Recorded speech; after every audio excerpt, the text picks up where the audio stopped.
Now we are going to look at a very important concept, and that is to find out the distance or the displacement using a velocity time graph. To use a velocity time graph to figure out the distance or displacement, we need to find out the area under the graph. We can use an example to understand this concept. The graph in front of you describes or defines the motion of an object. This right here is a velocity time graph, of course. In a velocity time graph, the y-axis would be marked velocity in meters per second. Of course, in a distance or a displacement time graph, it would be distance or displacement in meters. Now, before we actually move on towards solving this question, what we need to understand is that it's very important to break your graph into several different parts.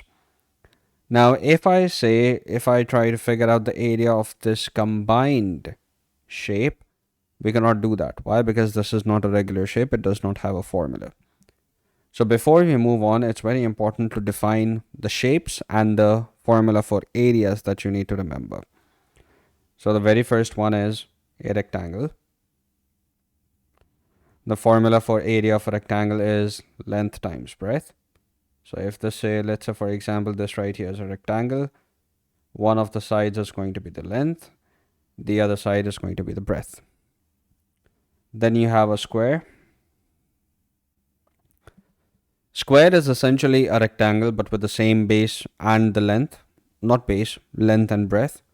So we can just say that this right here is going to be side squared. The area is going to be side squared. So this length right here is going to be the side. This length right here is also going to be a side. Then we have a triangle. The area of a triangle is half times base times height. So let's say, for example, if we have a triangle, what you need to understand is that this right here is going to be the base, while this right here, the perpendicular distance, is going to be your height.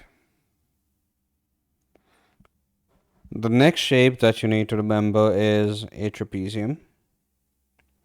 Now, if sometimes you hear me call it a trapezoid, that's fine. Trapezoid and trapezium is the same shape.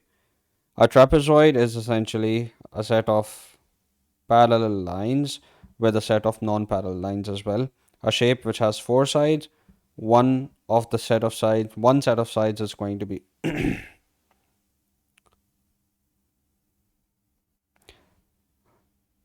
the next shape that we have is a trapezium.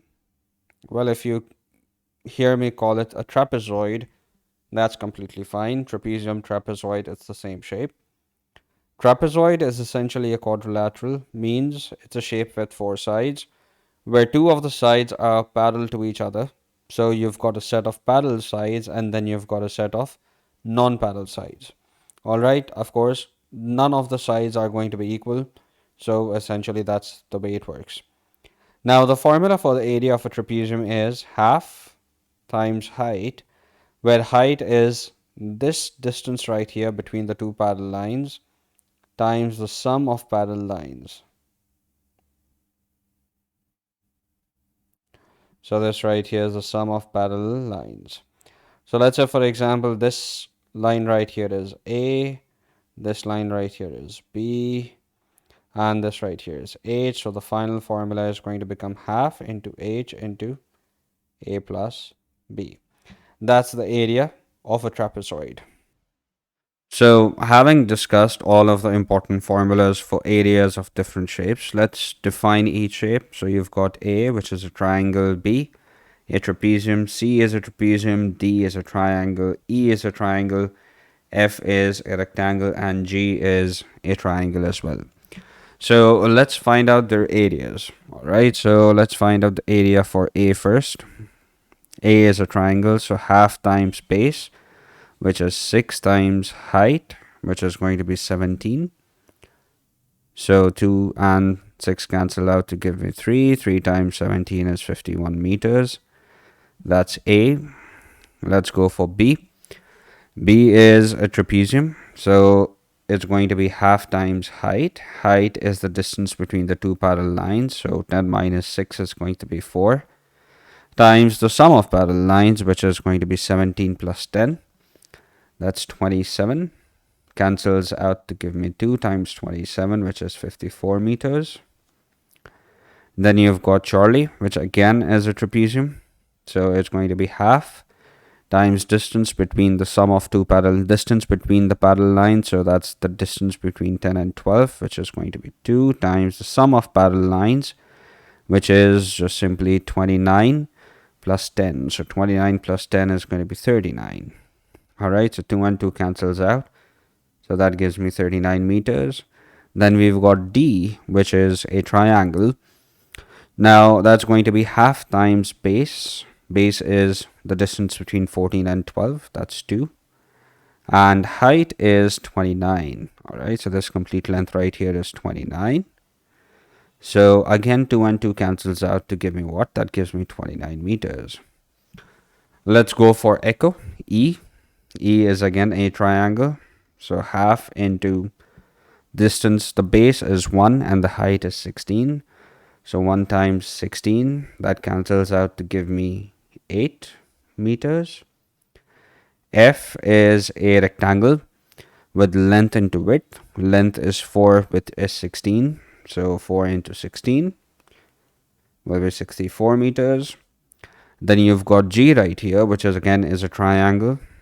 So half times the base, which is 19. So distance between 19 and 24. That's 5 and the height is 16. So this cancels out to give me 8, and 8 times 5 is 40 meters. So the first thing that we got to figure out is the distance. Now, distance is the length of the total path taken. So your object's traveling all of these different distances. It's traveling A, 51 meters, then 54, 39, 29, 8, 64, and 40. So your object's traveling all of these distances, all of these lengths. So distance is the total length of the path taken. So total length would be the sum of all. So it's going to be 51 plus 54, that's 105.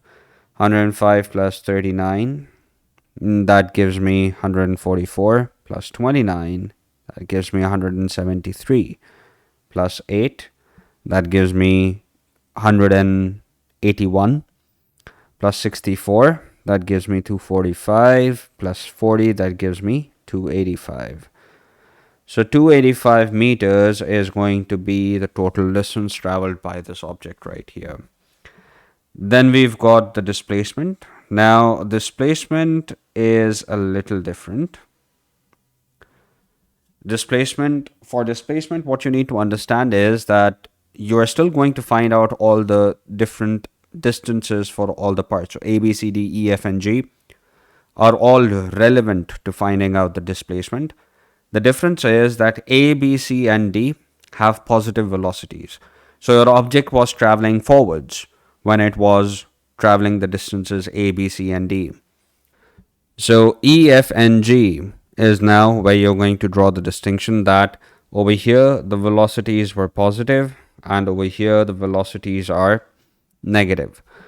So we are essentially going to say that, all right, your positive velocity means your object was moving forward, so you will go forward, and negative velocity means that your object's going to move backwards. So let's assume that you have an object moving forwards and then you have the object moving backwards. The total displacement is going to be this distance right here. So you have to essentially subtract the distance moved backwards from the distance moved forwards. So the distance moved forwards is going to be what? It's going to be 51 plus 54 plus 39 plus 29. But then you've got to subtract 8, 64, and 40. Now that's going to give me what? This right here is 105. This right here is 104. So 105 minus 104 gives me 1. 1 plus 39 gives me 40. 40 plus 29 gives me 69. 69 minus 8 gives me 61 meters in displacement, right? So this right here is how you're going to figure out the distance and the displacement. You want to figure out the distance, you add all the different lengths that you figured out. You want to figure out the displacement, you are going to add all the positive ones, and then you're going to subtract all of the parts or all the distances with the negative velocity. All right. I hope that all of this is clear to everyone. That's it for this video, inshallah, and I'll see you in the next one. Bars out.